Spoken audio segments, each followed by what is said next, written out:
Welcome to War Room, the official podcast of the U.S. Army War College online journal, graciously supported by the Army War College Foundation. Please join the conversation at warroom.armywarcollege.edu. We hope you enjoy the program. Make sure not to miss a single podcast and subscribe to A Better Peace, the War Room podcast, at iTunes, Google Play, or your favorite subscription service. The views expressed in this presentation are those of the speakers and do not necessarily reflect those of the U.S. Army War College, U.S. Army, or Department of Defense. Welcome to A Better Peace, the War Room podcast. I'm Ron Granieri, professor of history at the Department of National Security and Strategy at the U.S. Army War College and podcast editor of the War Room. It's a pleasure to have you with us. In the fall of 1777, in the forests of the Hudson Valley, an empire was lost and a new nation was born. At the Battle of Saratoga, as the collection of maneuvers and armed encounters on those wooded hills has come to be known, the Continental Army, nominally led by Horatio Gates, defeated a British army led by General John Burgoyne. This decisive American victory did not end the War of Independence, but fundamentally changed its dynamics, eliminating the threat of invasion from Canada and convincing foreign observers that the American colonists might just win. Within months, France agreed to an alliance with the United States, and independence went from a fragile dream to a concrete possibility. In his new book, The Compleat Victory, Saratoga and the American Revolution, Kevin Weddle views the decisive battle in its overall historical and strategic context. More than a sweeping narrative of the fight, though it definitely is that, it is also a closely examined study of the art and science of strategic leadership. Weddle analyzes how all the main players, from Gentleman Johnny and Horatio Gates to their respective commanders, Sir William Howe and George Washington, as well as their political masters in Philadelphia and Whitehall, to consider the forces that shaped the battle, but also the decisions that determined its outcome. Here at A Better Peace, we delight in showcasing the work of colleagues at the War College, so it is a special treat to have Kevin Weddle here to discuss his book, the 2021 winner of the Gilder Lehrman Prize in American History. Kevin J. Weddle is professor of military theory and strategy at the U.S. Army War College, a West Point graduate. He served in the Army for 28 years on active duty in command and staff positions that included Operations Desert Storm and Enduring Freedom before retiring as a colonel and joining the faculty here at the War College. In addition to The Compleat Victory, he is also the author of Lincoln's Tragic Admiral, which won the William E. Colby Military Writers Award. One of the most brilliant colleagues we have here at the War College and a fantastic writer. We are delighted to welcome Kevin Weddle to A Better Peace. Welcome, Kevin. Well, thanks, Ron. I'm really happy to be here with you today to talk about the book and also to be on this great podcast, which I've enjoyed for several years now. Awesome. Well, it's a lot of fun, and it was a lot of fun to read the book. You know, I was thinking about starting this conversation with the old chestnut, right? Every school child knows that the Battle of Saratoga was the turning point of the American Revolution, but I'm not sure we can say that anymore. I mean, we could certainly say that it was the turning point of the Revolution. I don't know if every school child knows that as well as they might have. Right. But for a story that, you know, can usually be reduced to just a sentence or two in any discussion of the Revolution, right? You're able to draw this out into a much meatier narrative. And so I am curious, what led you to decide to zero in on the Battle of Saratoga and to write a book of this type? Yeah. Well, I'm primarily a Civil War historian, actually, but I've always been interested in the American Revolution. The American Revolutionary period was one of my minor fields of study when I got my PhD. And also when I was a cadet at West Point and when I was there as a faculty member in the history department as a captain, I really gotten interested in the American Revolution, because when you're at West Point, you're literally surrounded by the American Revolution. Sure. Because there's Revolutionary War fortifications all around in the hills above West Point and on the plain. And there's the monuments, and there's the river, and there's the mountains, and, you know, all of that. And it really got me interested in the American Revolution, which I hadn't really been up to that point. And then, of course, I had to teach the American Revolution because I taught the military history course at West Point. So, but I never really got to know it very much, but I knew I found it very interesting. And so I was asked at one point to prepare a book proposal on Saratoga for the Pivotal Moments in American History series at Oxford University Press. So I jumped at the opportunity, again, having always been interested in the American Revolution, and I wanted to branch out a little bit from the American Civil War. Mm-hmm.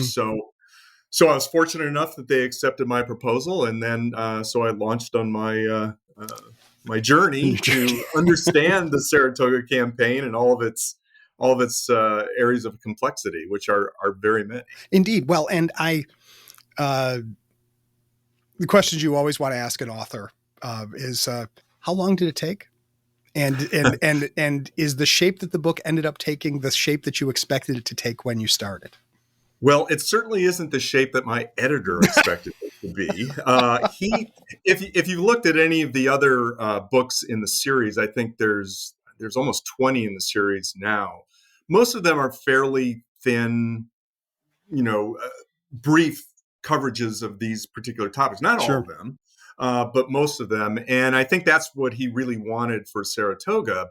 But once I started getting into it, and I really realized that Saratoga can't be boiled down to the final two battles at the end. There was really so much involved that it just started taking on a life of its own and became quite a bit bigger project. And so it took a long time, way too long, probably about 12 years total to do it. Now, part of that, there were times that I had to take off for personal issues and things like that, but it took a long time. Sure. So I was fortunate to have a very patient editor.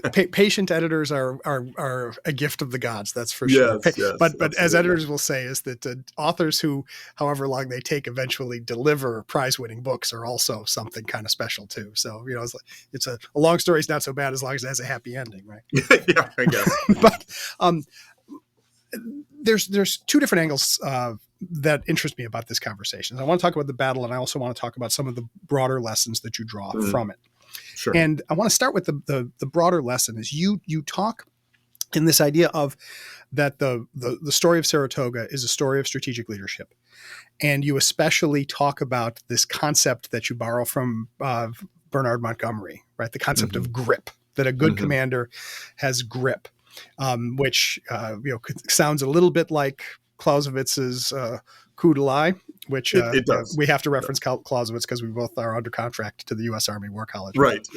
But I wanted you to talk about sort of what grip is, but also how you see grip functioning as a measure of leadership success during the Saratoga campaign.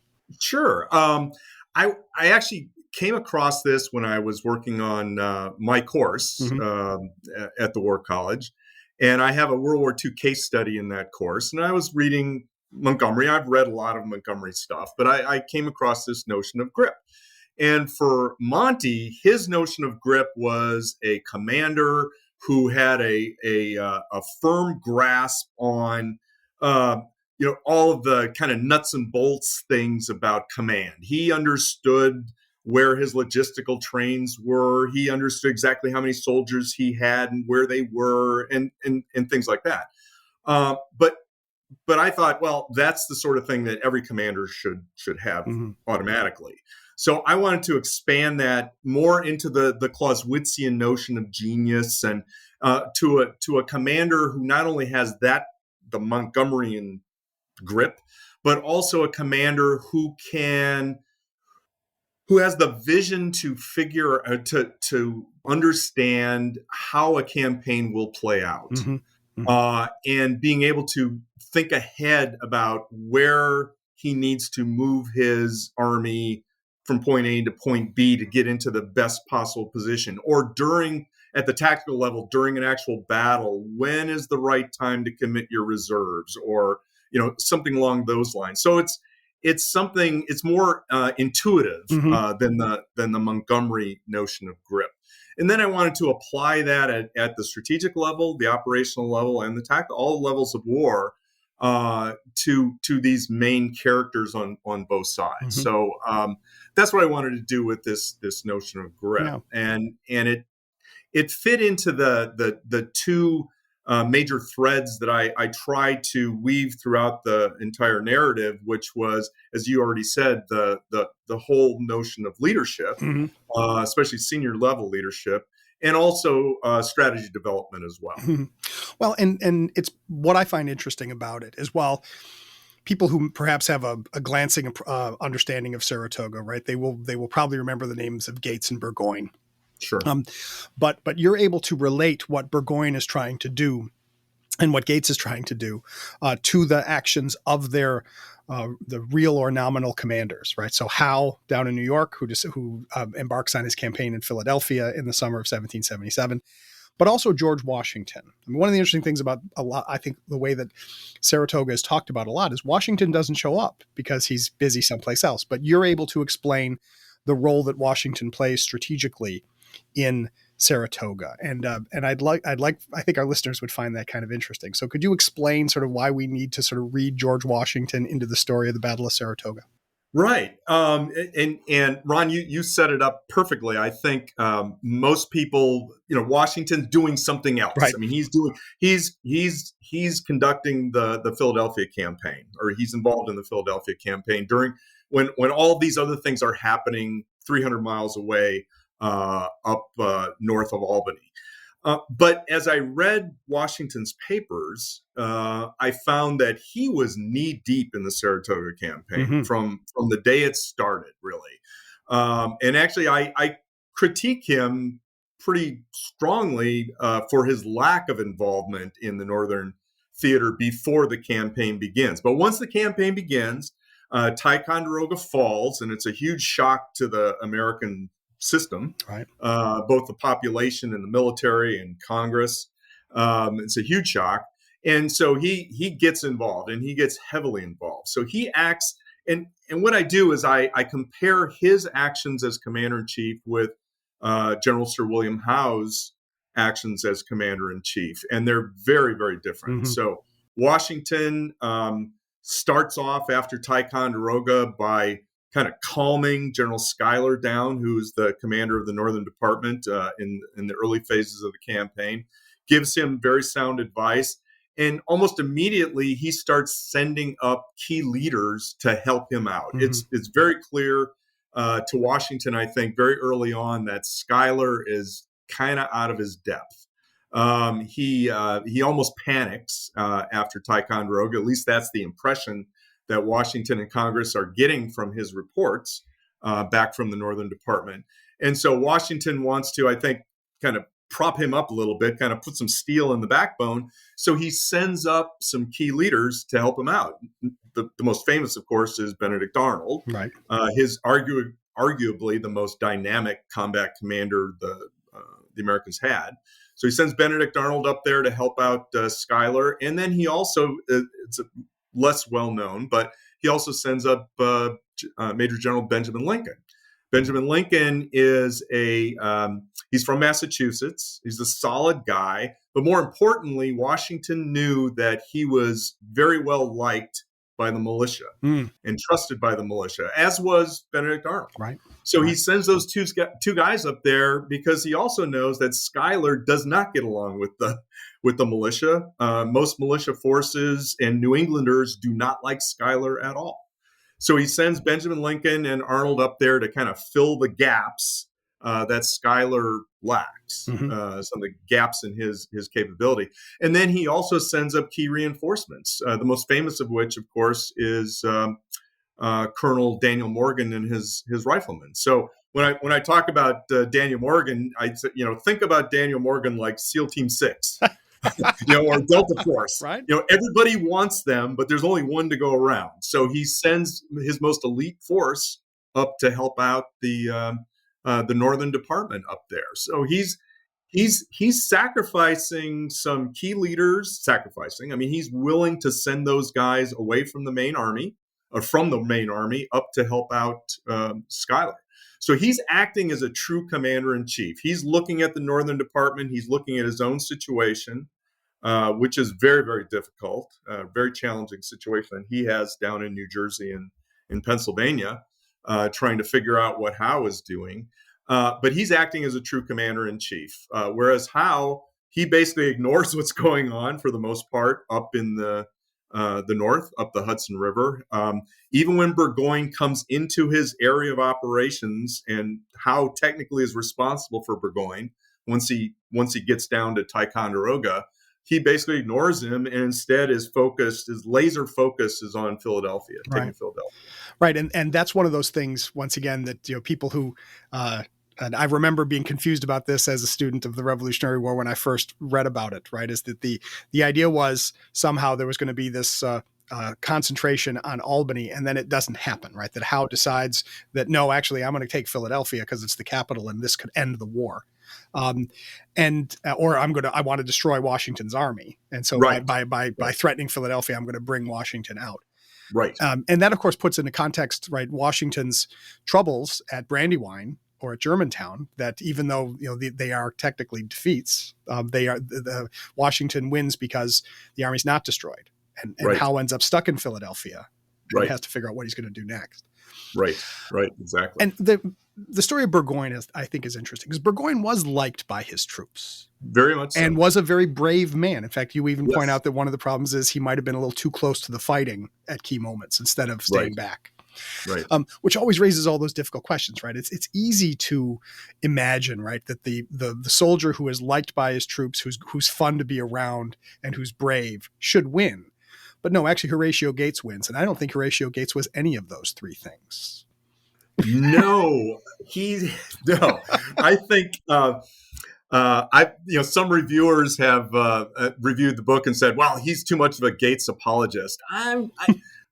I don't think I'm a Gates apologist. I think what happened with Gates is when Schuyler was relieved, primarily because Schuyler, who's actually doing a fairly good job after Ticonderoga, it's not at all evident in his panicked messages back to Congress and back to Washington. And I think they both felt that Schuyler has to go. And so the logical guy to replace him with was Gates. Gates had served in the Northern Department. He was, again, another one of these generals who's very well liked by the militia, which is unusual because Gates is a former British Army officer. They tended not to have a whole lot of respect for militia, but he did. And the militia soldiers liked Gates. So he was a good fit. And he was also a particularly good fit because the situation he found himself in fit his set of skills almost perfectly, like a glove almost, because he gets up there. His big challenge is to get the militia to come out to help reinforce the army. New commander, they like Gates. They start coming out to support the army. So that's number one. Number two, he has to fight a mainly defensive kind of battle. That was his in his wheelhouse. And so he finds a great defensive position on Bemis Heights.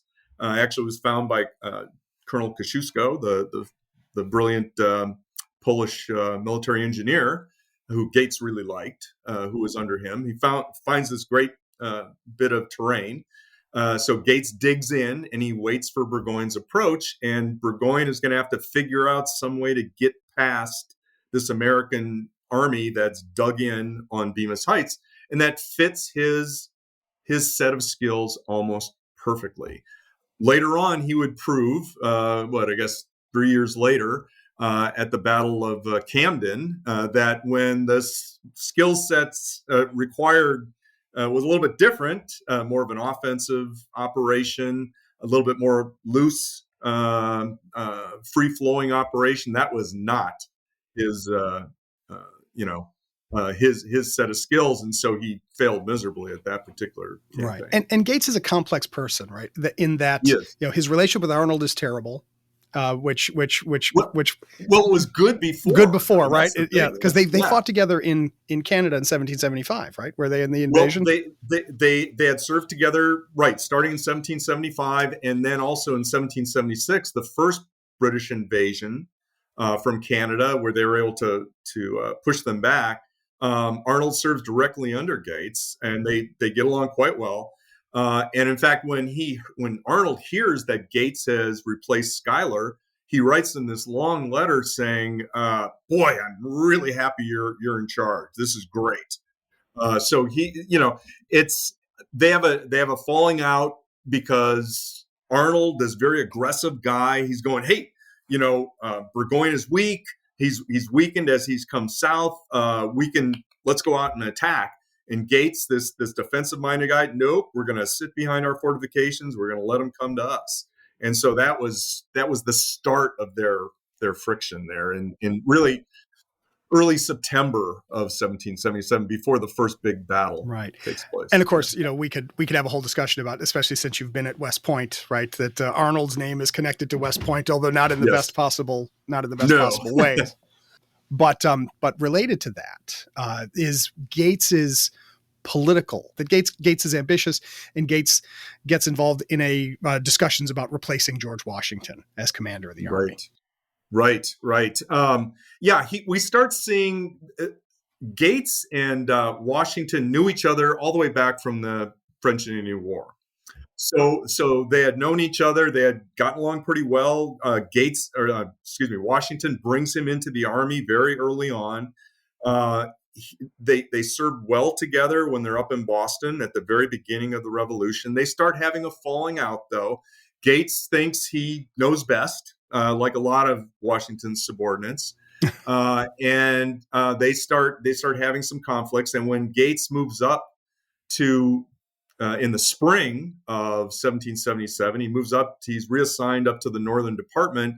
That's when they really start butting heads. Mm-hmm. And when Gates is put in charge of the Northern Department and he relieves Schuyler in August of 1777, almost all of his reports go directly to Congress and not to his boss, the commander-in-chief, George Washington. He's basically skirting around Washington the whole time. Washington basically has to beg him to find information, to get information from him. And that drives Washington crazy.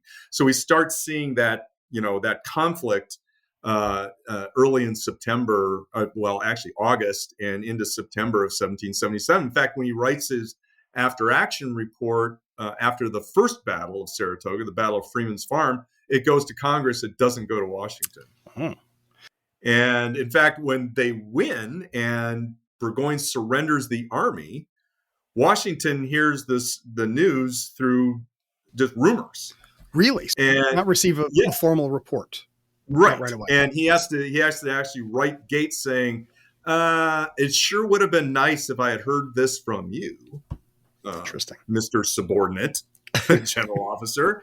And of course Gates wins this huge victory. Washington has really since Trenton and Princeton, he's had, two big losses. He, as you mentioned, Brandywine and Germantown, he's lost the city of Philadelphia.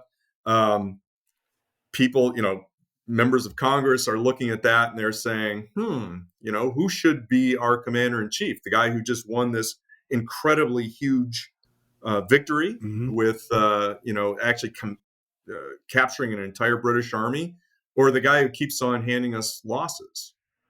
So Gates, as you mentioned, starts to put out some feelers about that sort of thing, starts talking to officers who are also a little bit disgruntled, and that all gets back to Washington. And it's the famous so-called Conway Cabal.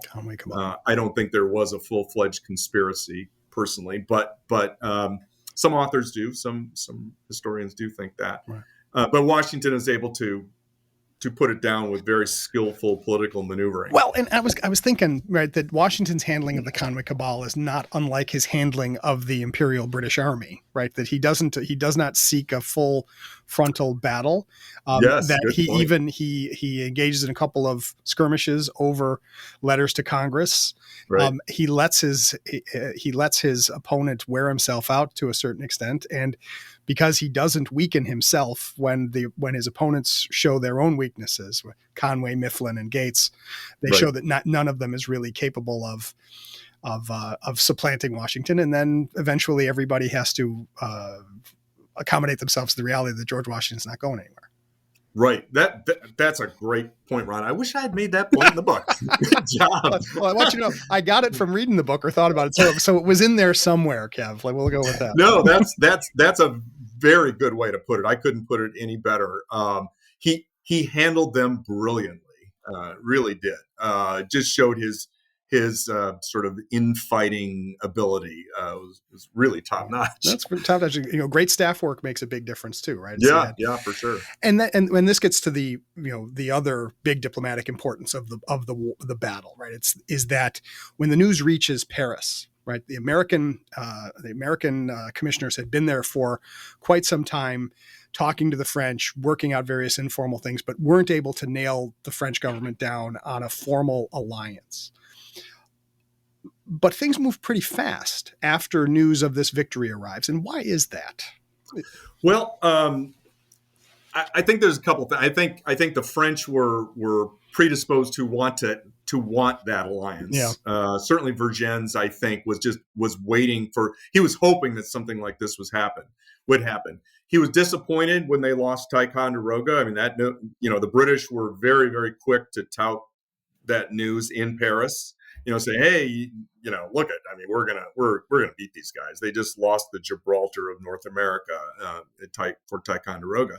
The Brits do the same thing when they seize Philadelphia.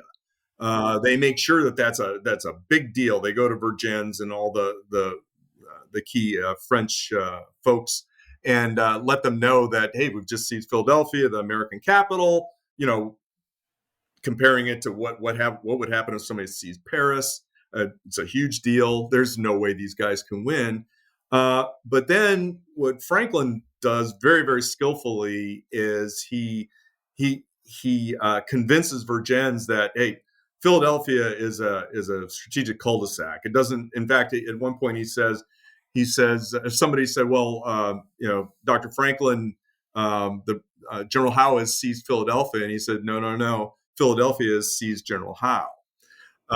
And saying that capturing a British army is much more strategically important than seizing a city. Who cares? They didn't destroy Washington's army. Washington's army is still intact, and we've just captured a British army. Kind of a big deal. And so, just a couple days after the news arrives in Paris on the 4th of December, within a week, Vergennes is already saying, "Hey, let's talk some more." And actually, it was yesterday, 245 years ago. Yesterday, they actually signed the treaty. There you go. And for the record, we're recording this on February the 7th, so that would be on February the 6th, right? February the 6th, right? We don't want to confuse our listeners. Right. I was thinking about your reference to Franklin's comment about Philadelphia. Unrelated to the Revolutionary War. It makes me think of, there's a line in Casablanca when Rick is sitting at a table with the Nazi officers, and one of them says, "Are you one of the people who can't imagine the Nazis in your beloved Paris?" And he says, "Well, never really was my Paris." And one of the other officers says, "What about if we enter New York?" Yes. And Rick says, well, Colonel, I think there are parts of New York I would advise you not to try to invade. Yes. Great line. That perhaps Franklin was thinking about Philadelphia that way too. That could be. But so Saratoga makes such a great story, in part because, right, we can put it together, as a turning point. It's a turning point on the battlefield. It has immediate political and diplomatic repercussions. Do you think, is there anything about Saratoga that our listeners, or that, let's say, an American reader who is interested in history, that you think that they should know, that you think is underappreciated about the Battle of Saratoga? Sure. I think several things, actually. First of all, I think when most people think of Saratoga, they think of the two big battles at the end, the 19th of September and the 7th of October, back to back, two big battles, Burgoyne surrenders. But I think in order to understand the Saratoga campaign, you have to understand it in its entirety. I mean, the campaign lasted for almost 6 months. It started Burgoyne starts heading south from Canada in June. June of 1777. There were 11 battles and engagements over the course of this 5 to 6 months. There were 2 sieges during this campaign. There were river crossings. There were multiple major military movements during this time. And it played out over hundreds and hundreds of square miles, most of which were in the Northern American wilderness.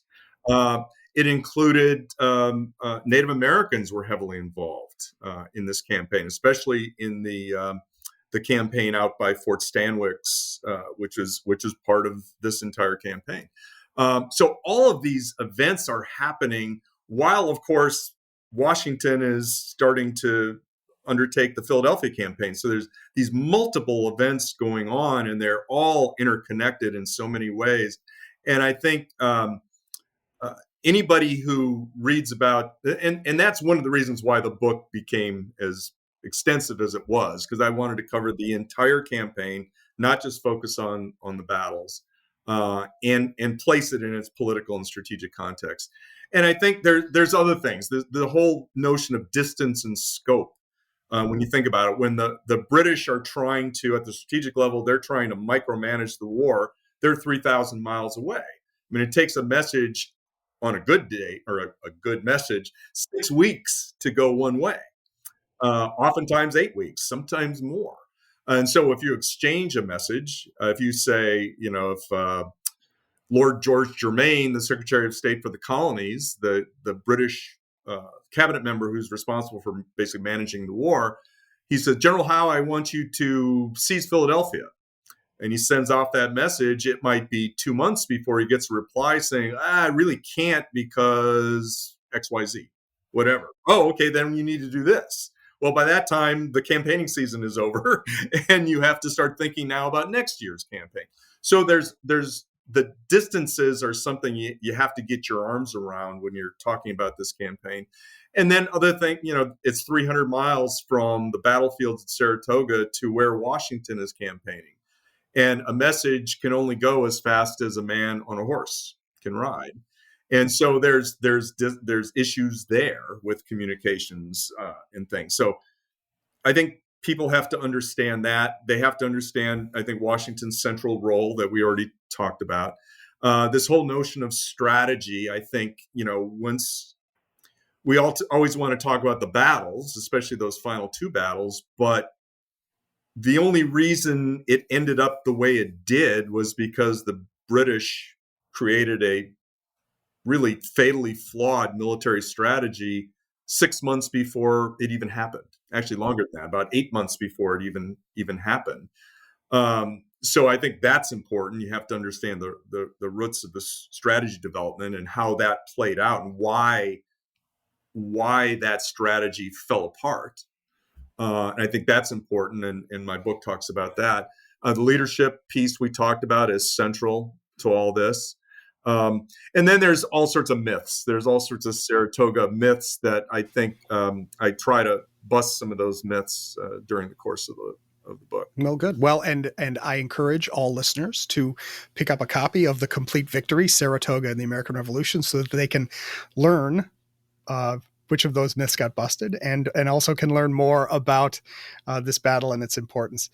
Kevin Weddle, we could go on and on, but I'm afraid we're all out of time for today. Thanks so much for joining us on A Better Peace. Well, thanks, Ron. It was a real honor to be with you today. It was a lot of fun. And thanks to all of you for listening in. Please send us your comments on this program and all the programs, and send us your suggestions for future programs. We're always interested in hearing from you. Please subscribe to A Better Peace on your podcatcher of choice, because after a conversation like this, really, why wouldn't you want to subscribe to A Better Peace? And after you have done so, please rate and review this podcast, because that's how other people can find out about us. We're always interested in growing this community for conversations like this one. And even though this conversation is over, I look forward to welcoming you next time. And so until next time, from the War Room, I'm Ron Granieri. And that concludes our program. Thank you for listening. The views expressed in this podcast reflect those of the speakers and do not necessarily reflect the views, policies, or positions of the U.S. Army or the Department of Defense. Let us know what you think. Provide us your feedback, comments, or suggestions through our webpage at warroom.armywarcollege.edu. And have a great day.